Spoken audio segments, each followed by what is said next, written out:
into the Ingham County Animal Shelter and the treatment of dogs who were seized in a dogfighting ring just last year. Now, since we first broke the story to you several weeks ago about an investigation into the shelter, new questions have also come out as to why the Ingham County Shelter didn't ask for help when all the dogs first arrived, and more importantly, why they didn't accept the help that was offered. Alani Latang has the latest developments. We housed a bunch of difficult animals, and I think we did a great job with them. I think the staff did a great job with them. It was an extremely difficult situation we were put in, and we did great. That was Ingham County Animal Control and Shelter Director John Dinan 3 weeks ago, explaining why things got so bad at the shelter and why 2 dogs had to be euthanized after months of alleged neglect and starvation. Hundreds of documents, pictures, and medical records proving neglect and abuse.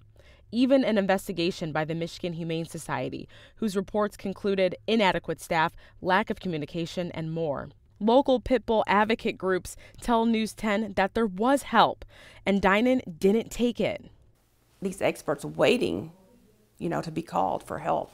That's very disheartening. It puts everybody at odds, and especially since he was making these calls and cries for help. I don't have anybody helping me. No, that's not acceptable. How could you not accept expert help when these people are willing to come in for no charge? There's no excuse. News 10 obtained an email from a national organization called Best Friends that helps in situations like this to get dogs placed in homes and prevent any animals from being killed.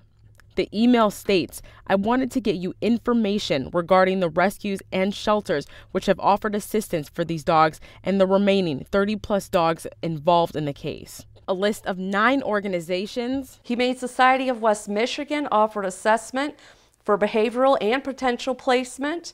The Buster Foundation, which is out of Michigan, they offered assessment and potential placement in a foster network. They were awaiting a call back for confirmation. The Humane Society of Midland County had potential placement available and assessment. All willing to step in and help, including the Capital Area Humane Society. We'd reached out to both shelters, and Eaton County responded and said, we're going to really need some help managing this case from the animal side.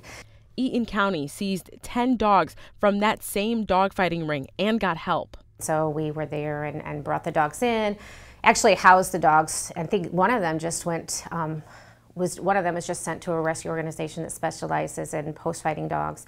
But when it came to Ingham County, the message was different. I got the impression at that time that they didn't need our help, and we haven't heard that they do. Julia Wilson from the Capital Area Humane Society says help is always available. It's just a lot for any shelter to manage. I think that's something that is kind of widely accepted, that there are situations where shelters need assistance. The Capital Area Humane Society offered the help to Ingham County Animal Shelter more than once. I didn't get the impression any time that help was needed after we'd reached out. So we certainly would have been glad to help in any way. Wilson says it can be a tough situation. You have to reorganize and reevaluate your space and see how many animals you can safely handle. And you don't want to take more than you can care for, or you end up in a bad situation. So it's always a challenge, and it's hard on the staff, and it's certainly an overwhelming situation. That was Alani Latang reporting. Now, Ingham County did get help from one organization called Barky Nation, who helped place several of the dogs, and of course the dogs that were part of the investigation. 2 were euthanized and 2 have been adopted out. We'll continue to stay on top of this story for you and bring you the latest developments.